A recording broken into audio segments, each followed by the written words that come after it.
A powerful aftershock has struck northeastern Japan exactly a month after March's devastating earthquake and tsunami killed more than 13,000 people.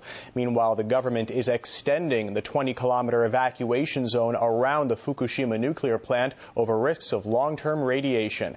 Journalist Tetsuo Jimbo braved the area, going within 1.5 kilometers of the stricken facility to document the dangerous levels of radiation there. Here's what he saw. 郡山のひどいところと一緒。G マークで富岡町に入ってすぐのところの。あ、7になったぞ。どうかこの先右に曲がれれば見れるはず。Some incredible video there. Well, I'm joined live by Tetsuo Jimbo himself on the line with us from Tokyo. Very good to have you with us. I guess the question on everybody's mind, this video has been seen worldwide right now. What were you thinking going into this into the evacuation zone? The government says it was a disaster area. What made you go there and drive in? Well, you don't know unless you actually go there and find out yourself. There are lots of strange rumors about the place, but no one has gone in there actually, and being able to tell for sure what's happening. So, being a journalist, I guess you just have to go there if it's there. So I went in. Of course, I was very cautious with the Geiger counter, and I was willing to spend only a limited time in there. But actually, the radiation level was surprisingly low until you get to a certain point. Then afterwards, it gets really high. But so that's how I decided to go. Yeah, and in that video there, we could hear the Geiger counter beeping there with the radiation level warning.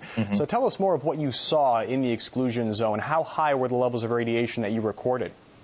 Well, up until about 10 kilometers from the reactor, the radiation level was surprisingly low. But because there's no residents left in there, and there's no police and there's no power, so all the traffic lights were, out, and because there's no police, there were cows and the dogs were just, wandering around freely, and also the roads which were badly damaged by the earthquake, and also some of the, rubbles and debris coming from tsunami are actually left as they were because no rescue or no repair work were done because of the radiation. So basically, the clock had stopped right at the March 11th when the earthquake and the tsunami hit, and nothing has happened except the people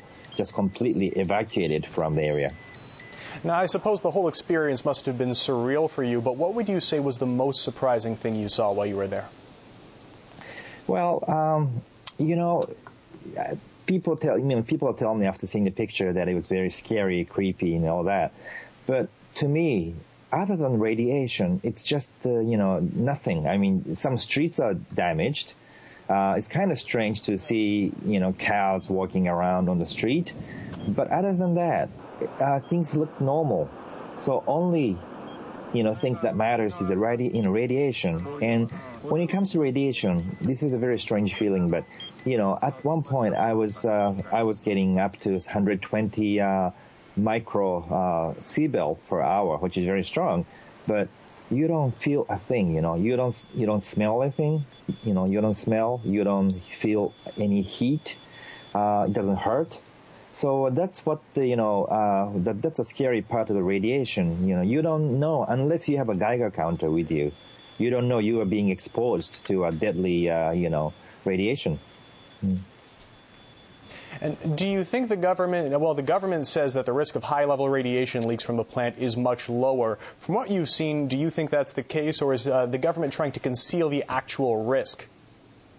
I don't think government is trying to conceal anything. First of all, there was no actual research done until just recently inside the evacuation zone. After I filmed the area on Sunday, that's the Sunday before last Sunday, the self-defense force, which is the Japanese military, went in and checked the radiation level there.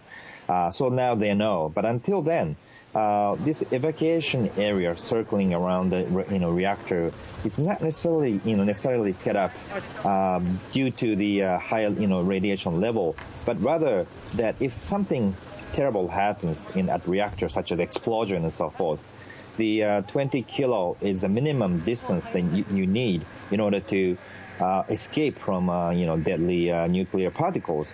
So the radiation level itself varies from place to place, and actually there are much higher radiation places much further from the reactor.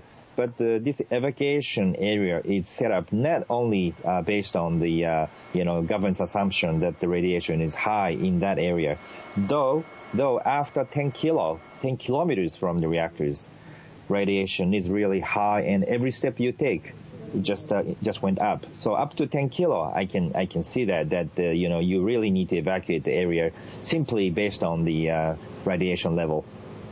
All right, video journalist Tetsuo Jimbo joining us live from Tokyo. Thank you. A pleasure.